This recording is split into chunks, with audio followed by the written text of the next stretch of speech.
memperpanjang waktu pencahayaan. Dan akhirnya Hubble mendapatkan kesimpulan. Ternyata ada lubang hitam besar di tengah galaksi M87. Berbahagialah orang-orang yang sedang menuntut ilmu atau bertafakur ke sekitarnya. Ketika gas dalam piringan akresi jatuh ke lubang hitam, energi akan dilepaskan dalam bentuk radiasi elektromagnetik, yaitu memancarkan cahaya yang sangat terang. Foto yang menunjukkan melanjutkan ke S2 di Swiss itu adalah cita-cita mulia. sekitar 6,5 miliar kali. Assalamualaikum warahmatullahi wabarakatuh. Balik lagi ke acara YouTube channel kesayangan kita di acara podcast SMA Gubuk Apung bersama dengan narasumber kita yaitu bener ya? Iya. Narasumber kita ada Bu Vivi, ya kan? Ya. Oke, Bu Vivi, kita langsung aja ke topiknya ya hari ini. Podcast kali ini topiknya adalah barusan saya itu baca sebuah artikel atau berita lah, berita yang memang akhir-akhir ini sampai sekarang atau sampai detik ini masih berlangsung gitu. Iya. Pernah dengar nggak sih konflik antara Rusia dan Ukraina, Bu Vivi? Sempat saya dengar di awal-awal tuh waktu kayak bulan Februari atau Maret gitu, kalau nggak salah ya udah 100 hari ke belakang gitu. Udah lama banget. Iya. Oke, sebagai kita nih ya orang awam, menurut Bu Vivi kenapa sih konflik itu bisa terjadi di negara tersebut, di kedua negara tersebut? Nah, saya kan orang awam ya. Mungkin secara ringkasnya tuh karena dulu kan katanya Rusia menyatakan suatu daerah yang ada di Ukraina itu merdeka, padahal negaranya Ukraina. Nah, alasan itu kan karena Rusia itu nggak mau lah secara tersirat kalau misalkan Ukraina untuk gabung di NATO. Secara NATO kan isinya Amerika dan geng lainnya kan, yang mana Amerika sama Rusia ini kan agak-agak kayaknya kurang dekat lah gitu hubungannya ya. Jadi kayak Bu Fitri ini punya tetangga nih, kan tetangganya main sama musuhnya gitu. Oh gitu. Kurang lebih yang mungkin gitu kalau dari yang pemahaman yang saya baca awal-awalnya gitu. Kalau boleh saya tanya lagi, menurut Bu Vivi siapa sih sosok Putin itu di mata Bu Vivi? Waduh, sosok yang hebat karena kan presiden. Oh iya benar. Ya kan? Presiden Berarti Rusia. ya. Iya benar, Rusia. Rusia. Jangan dibalik-balik. Iya. Tapi bilangnya Ukraina lagi. Nah iya, soalnya jauh jadi saya belum kenalan. Nah jadi kan sosok yang hebat karena kan mau dibilang dia gimana, mungkin keputusannya, tapi mungkin dia hebat untuk Rusia. Tapi kalau secara dari pribadi kayaknya kan berujung pada perang ya. Perang betul. nih kalau secara matematis nih ya, Secara matematis. karena kan saya guru matematika. Benar. Secara matematis tuh kayak perang itu mau yang menang yang kalah tuh siapa, ya dua-duanya rugi gitu. Mau pihak misalkan nanti akhirnya Rusia yang menang, pasti banyak korbannya, dan korbannya tuh justru orang-orang kayak kita gitu, orang-orang awam gitu. Keluarganya sendiri juga Iya. ya kan. Mereka kan masih dalam satu wilayah yang harusnya masih berdampingan gitu. Iya. Tapi mungkin karena ada mungkin kekuasaan ataupun pihak-pihak tertentu yang ingin menguasai gitu kan, jadi ada konflik lah. Oke, mungkin kita panggil narasumber berikutnya ya dari Ya. yang penulis dari artikel atau berita tersebut. Gimana? Iya. Dengar-dengar kan katanya Putin nih udah masuk bunker nih. Oh ya. iya benar dari beritanya memang seperti itu. Nah, Coba kita panggil aja iya, narasumbernya gimana. narasumber yang menulis. Oke, kita panggil narasumber.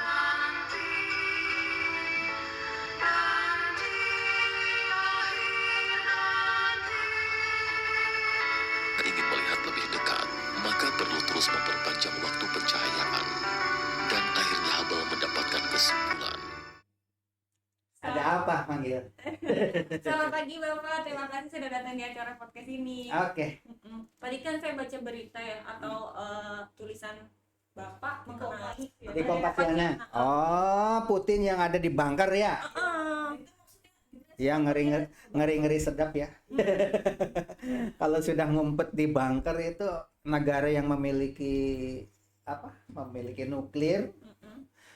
Dulu aja kan Jepang kita tahu ya, Hiroshima dan Nagasaki kan Sekarang negara yang memiliki nuklir itu kan diantaranya Rusia dengan Amerika ya. Amerika. Dulu Irak dianggap memiliki senjata pemusnah massal, makanya dihancurkan sama tentara multinasional pimpinan Amerika, ya kan? Itulah kehebatannya Amerika. Akhirnya Saddam Hussein setelah digantung, ternyata kagak ada, nggak ada itu senjata pemusnah massal tuh nggak ada. Makanya Amerika meminta maaf pada saat itu, kan begitu. Untuk masalah Putin ada di bunker, kita tonton dulu deh video berikut ini sambil mencicipi. Nah, ya, coba Bu, dicoba dulu deh. Yo. Ayo Bu Fitri. Oke. Kalau tidak ada podcast kan nggak bakalan menikmati ini ya. Oh iya. Ayo Pak, kita nonton dulu videonya ya. Pasukan yang elit dari elit. Jadi pasukannya yang tentara paling cadangan. luar biasa. Jadi bukan Maksudnya tentara beneran, tentara cadangan. Sekitar 15 kali dipukul. Saya dengar inflasi udah 70%. Ya, benar. Iran yang selama ini diembargo diem, masyarakatnya udah ini juga karena harga gandum naik 10 kali lipat. Dan di Eropa sendiri ya, Kata anggota Uni Eropa juga udah mengalami karena penderitaan. ini salah Rusia masuk ke menginvasi Ukraina, kita harus menentang, ya kan? Menurut saya karena Rusia menerjunkan untuk merebut landasan udara itu pasukan yang elit dari elit. Jadi pasukannya yang paling luar biasa, Kopassusnya lah gitu ya. Terjunkan sana untuk ngambil. Lawannya siapa? Tentara cadangan. Jadi bukan tentara beneran, tentara cadangan. Sekitar 15 kali dipukul mundur. Juga udah mengalami penderitaan juga ya, Iya, karena migas naik iya. dan sebagainya. Ya, makanya menurut saya salah satu pesan kita kepada Rusia adalah udahlah, kalian udah cukup menghukum Ukraina. Oke. Akhiri. Barusan sudah ditonton ya? Iya. Coba apa? Kira-kira Apa ya, Pak? yang barusan kita tonton. Jadi katanya apa, bandar udaranya mau diinvasi juga gitu ya. Gimana soalnya saya lagi makan, Pak. Jadi tentara Rusia itu sudah mengerahkan kekuatan tentara elit. Tentara elit itu berarti tentara pilihan yang paling hebat, yang paling terlatih sudah dikerahkan. Tapi ternyata ada masalah. Kira-kira masalahnya apa ya? Bu Pipi dengan Bu Fitri, kira-kira masalahnya apa? Dihadapinya oleh tentara Ukraina itu tentara cadangan yang tidak pernah dilatih perang. Sampai kali-kali sampai belasan kali tentara elitnya Rusia itu kalah. Terusir gitu loh. Bukan tentara Ukraina, baru tentara cadangan yang tidak dilatih profesional untuk berperang. Di situ dapat dibayangkan berarti ada moral yang mendukungnya. Mengapa Ukraina bisa sehebat itu? Menurut Bu Pipi. Ke mikrofon. Nah, so, kenapa bisa sehebat itu? Mungkin kan tadi kalau moral ya. Hmm. Maksudnya pada akhirnya mungkin kalau kayak orang Indonesia kalau udah kepepet jadi kreatif gitu, itu juga mungkin karena makin lama tekanan akhirnya Karena kepepet. dan semangatnya itu jadi lebih kuat gitu. Karena kepepet katanya Bu Fitri. Gimana menurut Bu Fitri? Ayo.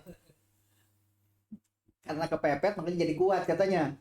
Ya masuk akal sih Pak, namanya kita juga kalau dalam posisi terjepit, terdesak, gitu ya, pasti akan melakukan hal yang apapun gitu demi menyelamatkan.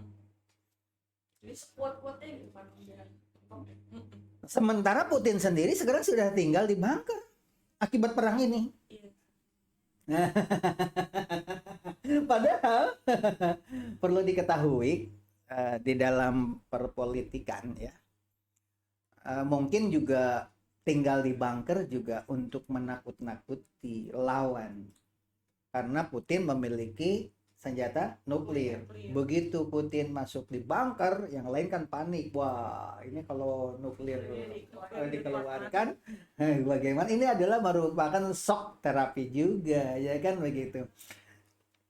Sementara di dalam perang ini, mengapa kelihatannya Ukraina itu merasa ada di atas angin? Karena dia bela diri, mempertahankan tanah air. Betul.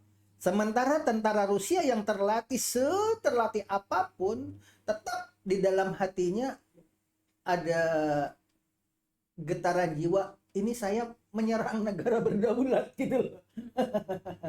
Tadi ada pertanyaan, mengapa kok Rusia sampai Pasukan yang elit dari Coba ditonton lagi deh. Kalau gitu biar nyambung, coba ditonton lagi deh. pasukan yang elit dari elit. Jadi pasukan yang tentara paling cadangan. luar biasa. Jadi bukan Kopassusnya tentara lagi. Beneran, tentara cadangan. Sekitar 15 kali dipukul. Saya dengar inflasi udah 70%. Ya, benar. Iran yang selama ini diembargo diem, masyarakatnya udah ini juga karena harga gandum naik 10 kali lipat. Dan di Eropa sendiri ya, Kata ya, anggota Uni Eropa internasional. juga udah mengalami Karena penderitaan. ini Oke, lanjut ya. Tadi dulu sampai berapa belas kali tadi tentara elit diusir oleh Ukraina dan oleh tentara Iya. Iya, sampai 15 kali. Untuk di bandara itu ternyata Rusia tidak berdaya. Jadi karena apa? Karena tentara Rusia merasa bahwa ini adalah menyerang negara berdaulat, kan begitu. Sementara Ukraina mengapa begitu gigih dan menjadi keberaniannya luar biasa, di samping disupport sama persenjataan dari NATO yang jadi Ukraina itu sudah disupport. permasalahannya sebenarnya karena Ukraina itu melamar untuk bergabung dengan NATO. Kalau Ukraina jadi anggota NATO, ancaman bagi Rusia. Begitu. Sementara di pihak lain, Rusia itu sekarang pertaniannya mulai kekurangan air. Gara-garanya Ukraina membendung atau membuat bendungan. Sehingga air yang mengalir ke Rusia itu kering. Di antaranya itu, pertanian di Rusia jadi pertanian di Rusia kekurangan air karena sumber airnya dibendung sama Ukraina. Itu masih salah satu. Itu salah satu. Sementara Rusia itu walaupun perang dalam keadaan apapun, istilahnya mereka bisa menghidupi diri sendiri. Beda dengan negara kita, negara-negara lain ketergantungan kepada beras impor, gandum impor gitu. Kalau Rusia itu mandiri, karena negaranya luas, subur dan lain sebagainya. Nah, berdampak pada tadi yang ditonton itu Iran ya. Iran menjerit karena harga gandum begitu luar biasa naik, ya kan, melonjak luar biasa. Karena apa? Karena suasana perang, ya kan. Kehebatannya Rusia itu sebenarnya diantaranya mandiri dalam bidang hasil bumi, perekonomian, gitu. Itu sebagai bahan gambaran. Masalah tinggal di bunker sudah terjawab. Dampak kepada dunia internasional sudah terjawab. Mengapa Ukraina digempur sama Rusia itu juga sudah terjawab. Terus yang jadi pertanyaan apa? Masih ada pertanyaan? Kalau untuk Indonesia ini tuh gimana, Pak? Nah, ini yang paling penting bagi Indonesia, kan kita mana podcast ini kan untuk pendidikan ya. Supaya anak-anak kita itu mengerti apa dampaknya bagi Indonesia. Indonesia itu dulu negara OPEC, pengekspor minyak. Sekarang Indonesia tuh beli. Nah, sementara negara NATO itu semuanya memboikot. Kalau dulu hanya sebagian kecil saja ya kan yang diboikot. Sekarang semua barang-barang produk-produk dari Rusia itu diboikot oleh negara NATO. Di antaranya minyak bumi. Indonesia berpeluang untuk mendapatkan minyak bumi dengan harga ringan lah. Orang dia lagi butuh perang, biaya perang kan, diantaranya keuntungan bagi Indonesia diantaranya yaitu bisa mendapatkan minyak bumi. Dan keuntungan Indonesia juga sekarang kan G20 ya, Iya. di Bali, ya kan? Apa coba menurut Bu Fitri keuntungannya? Kita G20 lah penyelenggara loh di Bali. Kayaknya belum baca tulisan Bapak ya. Belum baca semua ya. Iya. Ukraina dengan Rusia itu mereka kalau berlibur di Bali. Orang-orang Rusia, orang-orang Ukraina itu kalau berlibur itu nggak kemana-mana, kebanyakan berburunya ke Bali. Di tulisan Bapak itu dalam jumlah berapa itu orang Ukraina yang stay. Bukan hanya berlibur, dia itu tinggal di situ di Bali. Mengeluarkan uang sebanyak yang dia miliki itu untuk hura-hura itu dia di Bali. Untung ya kan, dalam keadaan damai. Kalau lagi damai, untung. Karena apa? Orang Ukraina maupun orang Rusia itu berliburnya di Indonesia. Keuntungan kalau damai. Besok G20 kalau begitu apa sih tugas kita? Untung. Tadi kan untungnya bagi Indonesia ya kan? Ayo. Tugas kita apa gitu? Tadi kan kalau damai, Kalau untung bagi Indonesia. Iya. Kalau tidak damai, hanya barangkali minyak bumi dari Rusia itulah bisa kita tampung karena kita butuh ya kan, gitu. Nah, berarti sekarang kita menyarankan kepada pemerintah kita gimana caranya supaya sesuai dengan Undang-Undang Dasar 1045. Pembukaannya apa?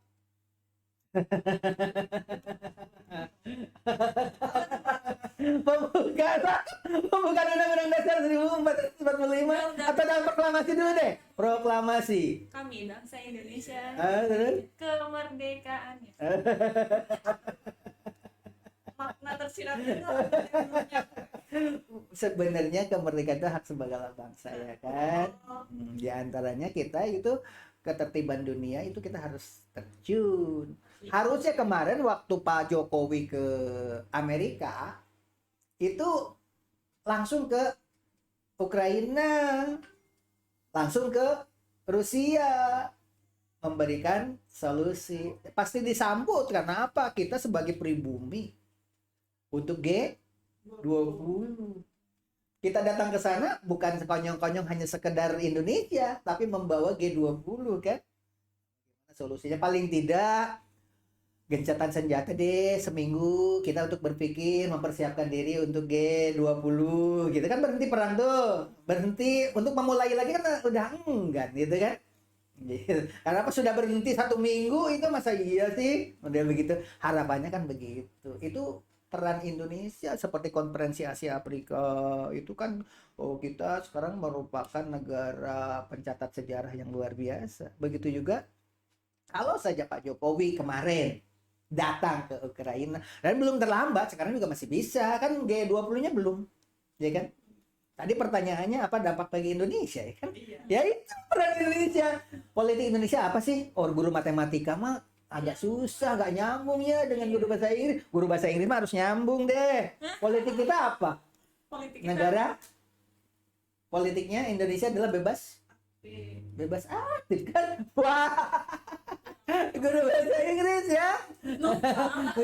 Kalau guru matematika mah mungkin perhitungan ini ya biaya tempur ya.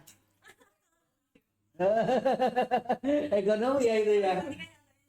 Ya, kalau Bu Fitri secara bahasa ya, komunikasi di antara mereka itu orang Ukraina itu walaupun sudah memiliki bahasa kebangsaan sendiri baru 2 tahun yang lalu dicanangkan, itu mereka masih menggandrungi bahasa Rusia. Jika mentok-mentok untuk G20 pasti pakai bahasanya bukan bahasa Rusia atau bahasa Ukraina, bahasa apa? Bahasa internasional, bahasa Inggris ya kan? Dia seperti itu pemberitaan dan sebagainya ya kan? Itulah peranan guru bahasa bagi Indonesia. Di dalam tulisan Bapak yang berjudul apa tadi?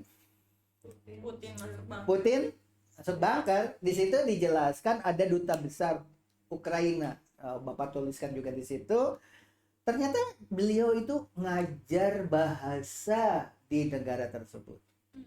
Duta besar kita itu ngajar di sana, ngajar bahasa Indonesia. Terkuaklah sudah. Ternyata bahasa Indonesia mengapa digandrungi di negara tersebut? Karena mereka suka liburan di Bali. Akhirnya mereka belajar bahasa Indonesia. Kalau lagi damai, makanya kita ciptakan perdamaian. Sudahlah menghukum Ukraina sudah cukup lah. Sekarang kan Ukraina sudah dalam keadaan dibombardir seperti itu, negaranya boleh dikatakan sudah terpuruk ya dari nol itu kan. PBB menyatakan katanya perang ini tidak akan ada pemenangnya. Oh, nggak ada pemenangnya, Pak. Menurut PBB mengatakan begitu. Perang Ukraina dengan Rusia itu tidak akan ada pemenangnya menurut PBB. Juga pasti. Dua-duanya hancur. Kenapa tidak akan pemenangnya? Karena didukung oleh NATO. Persenjataan dari Rusia memang canggih. NATO tidak berperang dengan NATO karena Ukraina bukan negara anggota NATO, tetapi dipasok karena Amerika punya kepentingan. Amerika kan punya kepentingan di mana-mana termasuk di Indonesia juga. Bu Siti Fadila sampai dipecat dari Menteri Kesehatan gara-garanya apa? Amerika memiliki laboratorium di pusat perbukuan di mana itu? Di Jakarta itu? Kan ramai pada saat itu. Dibubarkan sama Bu Siti Fadila. Akhirnya Bu Siti Fadila dipecat dan jadi dari menteri ya kan? Karena apa? Nah, karena beternak virus di situ. Itu. Nah, ternyata sekarang juga terbongkar oleh Rusia. Amerika juga punya laboratorium di Ukraina. Itu salah satu contoh. Politik memang rumit, ya kan? Di samping Soviet sendiri atau bukan Soviet, Rusia ya, di bawah Putin itu sendiri diantaranya masalah bendungan tadi juga. Dan yang paling mengerikan tadi Pak Doni mengatakan jadi pangkalan militer katanya di situ. Sebenarnya seharusnya NATO itu sedang nggak ada karena dulu kan lahirnya NATO itu ketika perang dingin ya kan. Sekarang kan perang dingin sudah nggak ada, kenapa NATO-nya berkembang terus bertambah begitu kan. Dan Putin juga dihubung-hubungkan untuk merebut hati orang Islam dan real memang. Mengapa NATO itu standar ganda? Ketika Palestina diperlakukan oleh Zionis Israel seperti itu, pelanggaran HAM, ya kok tidak punya peran apa-apa seperti membiarkan. Apalagi itu dari dulu, Bang. Udah lama kan? Pembantaian, pembunuhan, anak kecil juga diperlakukan seperti itu, tapi NATO diam saja. Itu kata Putin. Makanya umat Islam itu seolah-olah mendukung mayoritas ya, mendukung kebijakan Putin.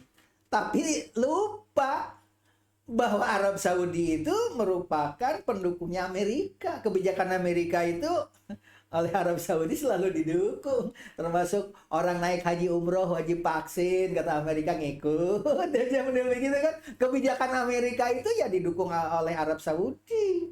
Sementara umat Islam seluruh dunia itu mayoritas mendukung kebijakan Putin. Makanya Chechnya itu mengirim tentara dalam jumlah yang sekian, ya kan?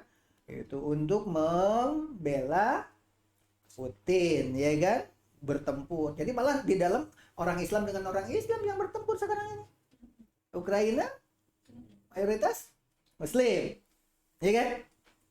Bertempur dengan Chechnya. Ribuan sekarang tentara yang meninggal dari kedua belah pihak. Berarti yang meninggal siapa? Orang Islam, ya kan?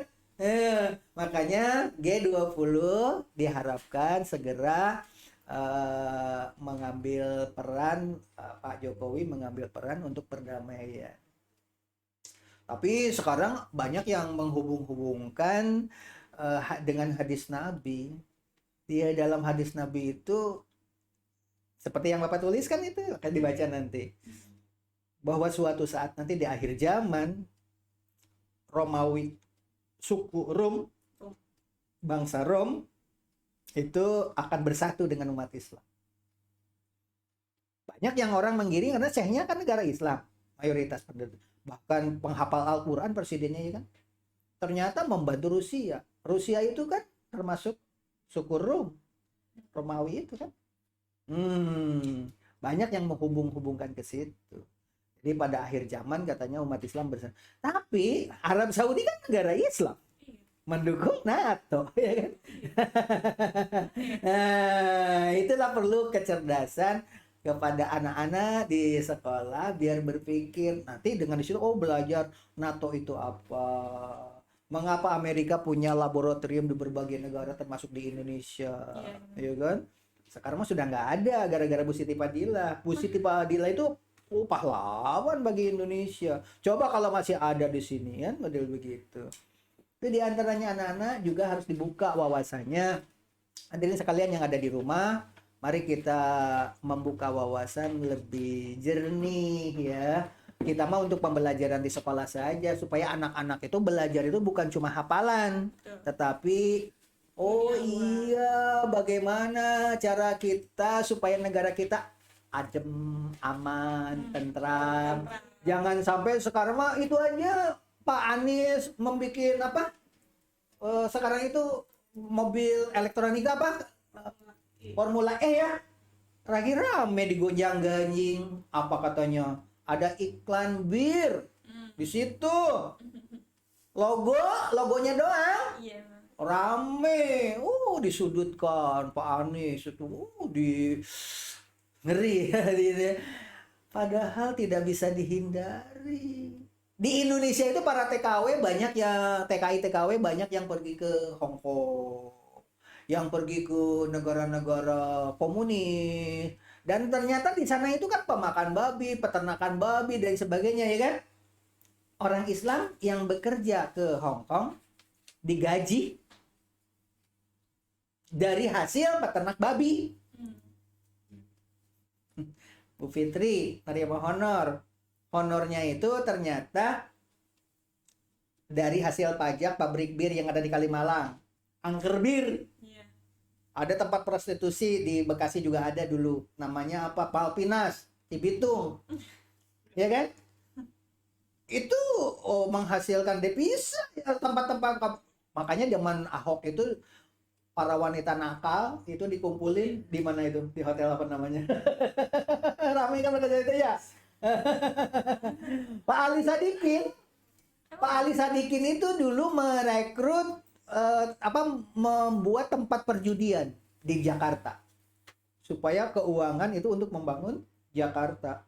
Makanya berantem juga dengan alim ulama dulu. Makanya Pak Ali Sadikin bilang kalau alim ulama tidak mau, ya udah jangan ke Jakarta. Jakarta dibangun dari hasil judi. Jadi intinya sekarang pendapat Bu Fitri, Bu Pipi, kalau kita nerima gaji dari orang yang kerjaannya berjudi, ketika kita nerima gaji dari pembisnis, orangnya itu bisnis peternakan babi, gitu kan? Gimana? Saya sih nggak mau. Nggak mau? Jawabnya nggak mau katanya. Nggak mau, Ayo. takut nggak halal Pak.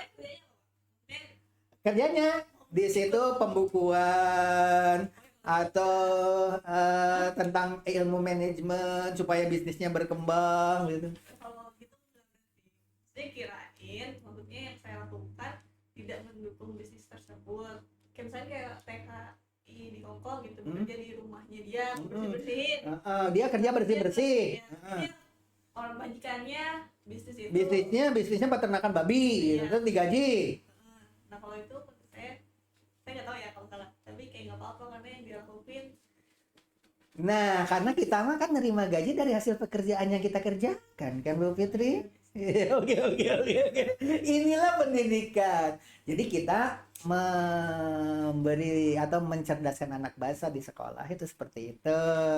Formula E itu iklan bir, kan cuma iklan ya kan?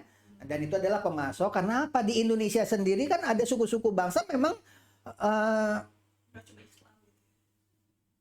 mengatakan bahwa minuman itu untuk menghangatkan tubuh supaya tidak masuk angin. Ada yang memang itu untuk menyambut tamu. Dia pengen minum nih. Jadi minum dulu, udah begitu kan. Itu bersulang gitu kan. Itu hanya untuk menghargai tamu. Gitu loh. Itu kan budaya. Negara Indonesia kan bukan negara Islam, gitu kan. Apa lebih setuju dengan Bu Pipi, Bu Fitri.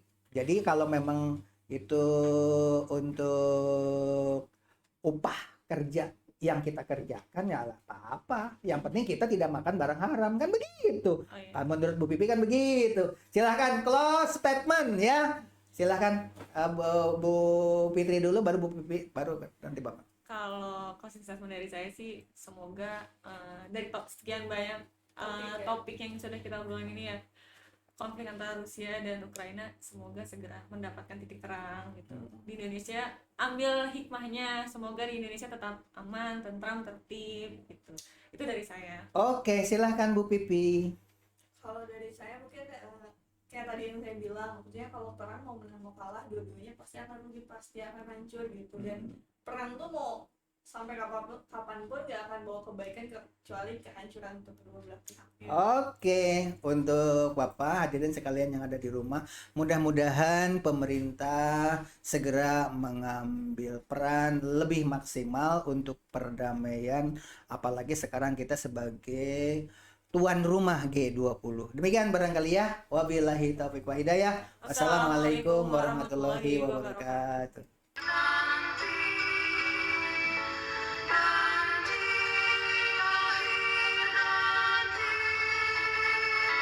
Ingin melihat lebih dekat, maka perlu terus memperpanjang waktu pencahayaan. Dan akhirnya Hubble mendapatkan kesimpulan. Ternyata ada lubang hitam besar di tengah Berbahagia.